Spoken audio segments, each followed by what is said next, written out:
ప్రతిపక్ష నేతగా నారా చంద్రబాబు నాయుడు గారు చెప్పారు, కల్తీ నెయ్యి వాడుతా ఉన్నారు, ఇది కరెక్ట్ కాదు అని చెప్పి ప్రతిపక్ష పార్టీగా మేము తెలుగుదేశం పార్టీ తరఫున ఎంత చెప్పినా కూడా మేమేదో కావాలని వాళ్ళ మీద అభియోగాలు మోపుతున్నాము అని చెప్పి అందరినీ కూడా మభ్యపెట్టే ప్రయత్నం చేశారు. ఈ రోజు సుప్రీంకోర్టు ఆధ్వర్యంలో సిట్ వచ్చింది. సిట్ రిపోర్ట్ బయటకు వచ్చింది.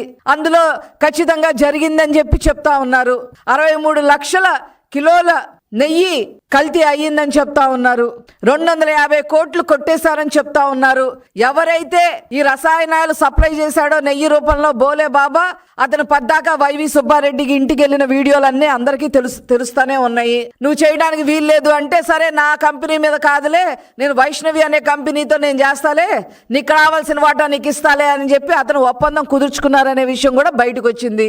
ఈ రోజు సిట్ ఇంకొద్దిగా దూకుడు పెంచి వైవి సుబ్బారెడ్డికి కూడా నోటీసులు ఇచ్చింది. వైవి సుబ్బారెడ్డి చేతేమో ఇట్లాగా అన్న ప్రసాదాల్ని మలినం చేపిస్తావా? తిరుపతి లడ్డూని ఎంత పవిత్రంగా కొలుస్తారండి హిందువులు. చివరికి పుట్టిన పిల్లలకి అన్నప్రసనం చేయాలన్నా కూడా అన్నప్రసన టైంలో ముందు అన్నం పెట్టకుండా లడ్డూ ప్రసాదం పెడతారు. వైవి సుబ్బారెడ్డి దానికి పూనుకొని కల్తీ లడ్డూలు తయారు చేసి 250 కోట్లు కొట్టేస్తే, కరుణాకర్ రెడ్డి చేతేమో పరికామణిలో దొంగతనం చేయించావు అతని హయాంలో.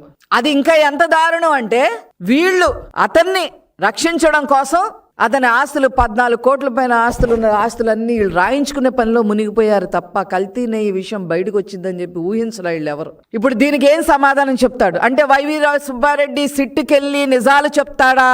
నిజాలు చెప్తే ఇతను కూడా గొడ్డల పోటుకో గుండెపోటుకో గురవుతాడా? ఏం జరగబోతుంది అని చెప్పి మేము అందరం కూడా వేచి చూస్తా ఉన్నాం. ఖచ్చితంగా దీని నిగ్గు తేల్చాల్సిన అవసరం ఖచ్చితంగా ఉంది.